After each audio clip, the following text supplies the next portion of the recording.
भागवत गीता के अनुसार कर्म क्या है? कर्म के बारे में आप क्या जानते हैं? भागवत गीता में अध्याय 2 का 47 नंबर श्लोक से स्पष्ट होता है कि कर्म क्या है। कर्मण्ये बाधितारस्ते मां फलेषु कदाचन मां कर्म फले हेतु मूर्भा ते संगो असत्व कर्मणि। अर्थात तुम्हें अपना कर्म करने का अधिकार है, किंतु कर्म के फलों के तुम अधिकारी नहीं हो। तुम तो कभी अपने आप को अपने कर्मों के फलों का कारण मानो, ना ही कर्म करने की कभी आसक्त हो जाओ। यहाँ पर कर्म 3 प्रकार के मत बताए गए हैं। पहला कर्म स्वधर्म, विकर्म और अकर्म। कर्म, विकर्म, अकर्म, इन तीनों का अलग अलग व्याख्या है। कर्म वे कार्य हैं जिनका आदेश प्रकृति के गुणों के रूप में प्राप्त किया जाता है। अधिकारी का सम्मति के बिना किए गए कर्म को विकर्म कहते हैं। और अकर्म का अर्थ होता है अपने कर्मों को न करना। भगवान ने अर्जुन को उपदेश दिया कि वह निष्क्रिय न हो, अपितु फल के प्रति आसक्त हुए बिना अपना कर्म करें। कर्म फल के प्रति आसक्त रहने वाला भी व्यक्ति कर्म करता है। इस तरह वह ऐसे कर्म फलों का भाव भोगता है। जहाँ तक निर्धारित कर्मों का संबंध है, वे 3 उप श्रेणियों के हो सकते हैं, यथा नित्य कर्म, आपातकालीन कर्म तथा इच्छित कर्म। ये 3 प्रकार के कर्म बताए जाते हैं। ये 3 श्रेणियों में बांटा गया है। नित्य कर्म, आपातकालीन कर्म और इच्छित कर्म। नित्य कर्म का फल की इच्छा बिना शास्त्रों के निर्देशानुसार सतोगुण में रहकर किए जाते हैं। फल युक्त कर्म बंधन के कारण बनते हैं, अतः ऐसे कर्म अशुभ हैं। फल युक्त कर्म का मतलब अशुभ कर्म। हर व्यक्ति को अपने कर्म पर अधिकार है, किंतु उसे फल से अनासक्त होकर कर्म करना चाहिए। ऐसे निष्काम कर्म निसंदेह मुक्ति पथ की ओर ले जाने वाले हैं। अतएव भगवान ने अर्जुन को फलाशक्ति रहित होकर कर्म स्वधर्म के रूप में युद्ध करने की आज्ञा दी। उसका युद्ध विमुख होना आसक्ति को दूसरा पहलू है।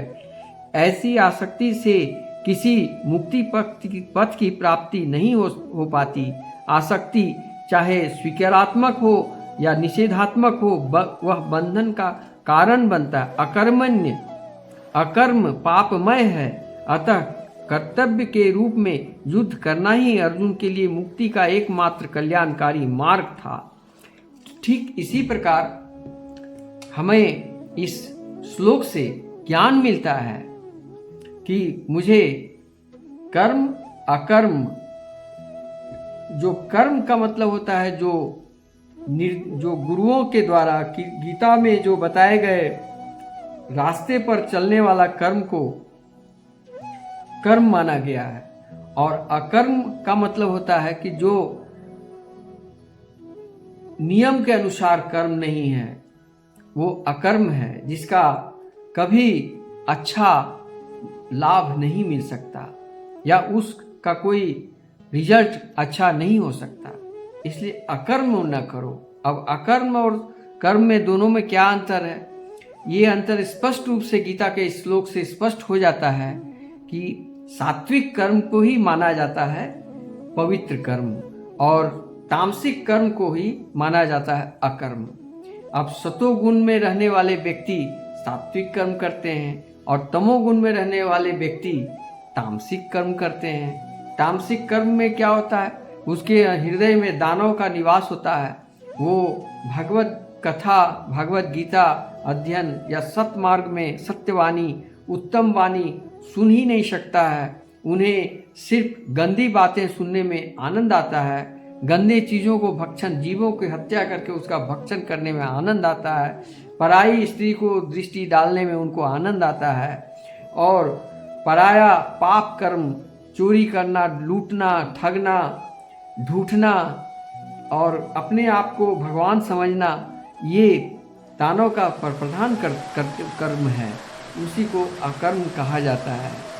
तो आप सोचिए कि आप क्या हैं, आप कर्म की ओर हैं कि अकर्म की ओर हैं।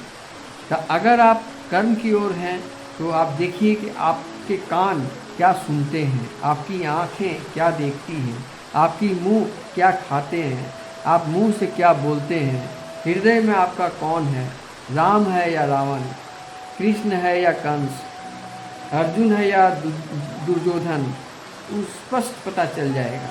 अगर भक्ति मार्ग में आपके हृदय में सुदामा जी हैं तो समझ लीजिए कि आपकी भक्ति उत्तम रास्ते पर है। मीरा जैसे प्रेम करने वाली श्री कृष्ण की कोई कृष्णदासी मीरा जैसी हो, वो सच्चा भक्त है। तो इस प्रकार जिस प्रकार प्रेमानंद बाबा बोलते हैं कि एक बार राधा नाम लेने से 1,00,000 बार कृष्ण नाम लेने के समान है। राधा नाम लेने पर श्री कृष्ण पूर्ण रूप से उनका नाम स्मरण हो जाता है। इसलिए प्रेमानंद बाबा के अनुसार और या धार्मिक किताबों के अनुसार राधा नाम लेने से कृष्ण के कान खड़े हो जाते हैं और कृष्ण उस व्यक्ति की सारी मनोकामनाएं पूर्ण करने लगते हैं। एक बात और है, श्री कृष्ण देते हैं बूंद बूंद, लेकिन राधा देती है वर्षा देती है, इसलिए उसका नाम बरसाने वाली राधा। इसीलिए वर्षाने वाली राधा का अवश्य दर्शन करें, ध्यान करें और मन ही मन जाप करें। लेकिन इस जाप करने से पहले आपको सतोगुण में आना होगा। तामसिक भोजन करने के बाद राधा नाम लेने से आपको मुक्ति नहीं मिलेगी। हाँ, तामसिक लोग राम नाम लेते हैं, बड़े बड़े पापी राम नाम लेकर मुक्ति पाए हैं, ऐसा देखा गया है। लेकिन अगर आप सनातनी हो तो सबसे पहले जीवों के पर दया करो, उनकी हत्या करके भक्षण बंद कर दो। दूसरी बात, मन में हृदय को परिवर्तन करके सात्विक रूप में आ जाओ। अभी अभी जो श्लोक में कहा कि कर्मण्येवाधिकारस्ते, ऐसा कर्म करो जिसमें फल की इच्छा न हो। फल भगवान स्वयं देते हैं और बड़ा ही शीघ्र देते हैं। और कलयुग में तो कर्म का फल तुरंत साथ ही साथ मिलता है। ये सभी ग्रंथों में, किताबों में बताया गया है। इस प्रकार कर्म का जो बार बार सुनते हैं कि आशा लेकर, कोई लोभ से, किसी कामना से जो कर्म करते हो, इसको सत्कर्म नहीं माना जाएगा। कामना रहित, लोभ रहित, उम्मीद रहित, भरोसा रहित जो कर्म करते हो वो सत्कर्म है। फल की चिंता एकदम मत करो, अच्छे कर्म करते जाओ, तुमको अच्छा फल मिलता जाएगा। ये स्पष्ट रूप से कहा गया है। और एक बात और है, श्री गीता में एक जगह कहते हैं भगवान, हे धनंजय, भक्ति के द्वारा समस्त गृहीत कर्मों से दूर रहो और उसी भाव भगवान के शरण ग्रहण करो। जो व्यक्ति अपने सकाम कर्मों फलों को भोगना चाहते हैं वे कृपण हैं। तात्पर्य, जो व्यक्ति भगवान के दास के रूप में अपने स्वरूप को समझ लेता है वह कृष्ण भावनामृत में स्थित रहने के अतिरिक्त सारे कर्मों को छोड़ देता है। जिसके लिए ऐसी भक्ति कर्म का सही मार्ग है, केवल कृपण ही अपने सकाम कर्मों को फल भोगना चाहते हैं। जिसको सकाम भोग मतलब इस संसार के जो मोह वाली है वही कर्म करना चाहते हैं, उसको कृपण कहते हैं। किंतु वे भव बंधन में और अधिक फंसते चले जाते हैं। कृष्ण भावनामृत के अतिरिक्त जितने भी कर्म संपन्न किए जाते हैं वे गर्हित है, क्योंकि इसमें कर्ता जन्म मृत्यु के चक्र में लगातार फंसा रहता है। अतः कभी इसकी आकांक्षा नहीं करनी चाहिए कि मैं कर्म का कारण बनूं। कृष्ण भावनामृत में हर कार्य कृष्ण की दृष्टि के लिए किया जाना चाहिए। कृपणों का यह ज्ञान नहीं होता। देव वंश, देववश या कठोर श्रम से अर्जित संपत्ति का किस तरह सदुपयोग करें, मनुष्य को अपनी सारी शक्ति कृष्ण भावनामृत अर्जित करने के में लगानी चाहिए। इससे उसका जीवन सफल हो सकेगा। कृपणों की भांति आगे व्यक्ति अपनी मानवीय शक्ति को भगवान की सेवा में नहीं लगाते। अर्थात अध्याय 2 का 50 नंबर श्लोक में कहता है, बुद्धि युक्तो जहातिह उभे सुकृत दुष्कृते तस्माद्योगाय युज्यस्व योगः कर्मसु कौशलम। अर्थात भक्ति में संलग्न मनुष्य इस जीवन में ही अच्छे तथा बुरे कार्यों के से अपने को मुक्त कर लेता है। अतः योग के लिए प्रयत्न करो, क्योंकि सारा कार्य कौशल यही है। तात्पर्य, जीवात्मा अनादिकाल से अपने अच्छे तथा बुरे कर्म के फलों को संचित करता रहता है। फलतः वह निरंतर अपने स्वरूप को अनभिज्ञ बना रहता है। इस अज्ञान को भगवत गीता के उपदेश से दूर किया जा सकता है। हमें पूर्ण रूप से में भगवान श्री कृष्ण के शरीर में जाने तथा जन्म जन्मांतर कर्म फल की श्रृंखला का शिकार बनने से मुक्त होने का उपदेश देती है। अतः अर्जुन को कृष्ण भावनामृत में कार्य करने के लिए कहा गया है, क्योंकि कर्म फल के शुद्ध होने के यही एक प्रक्रिया है। अध्याय 2 का श्लोक नंबर 51 में कहा गया है, कर्मजं बुद्धि युक्ता हिंग फलं त्वयक्त्वा मनीषीना जन्म बंधन विनिर्मुक्ता पदं गच्छन्त्य नामययम्। अर्थात इस तरह भगवत भक्ति में लगे रहकर बड़े बड़े ऋषि मुनि अथवा भक्तगण अपने आप को भौतिक संसार में कर्म के फलों से मुक्त कर लेते हैं। इस प्रकार वे जन्म मृत्यु के चक्र से छूट जाते हैं और भगवान के पास जाकर उस अवस्था को प्राप्त करते हैं जो समस्त दुखों से परे हैं। तात्पर्य, मुक्त जीवों का संबंध उस स्थान से होता है जहाँ भौतिक कष्ट नहीं होते। भागवत में 10.14.58 में कहा गया है कि समाश्रिता ये पद पल्लवम महत्पदम पुण्य यशो मुरारे भावाम्बुधिर्वत्स पदं पदं यद विपदांग न तेषाम। जिसने उस भगवान के चरण कमल रूपी नाव को ग्रहण कर लिया है, वो दृश्य जगत के आश्रय है और मुकुंद नाम से विख्यात है, अर्थात मुक्तिदाता हैं। उनके लिए भवसागर गोखुर में समाये जल के समान है।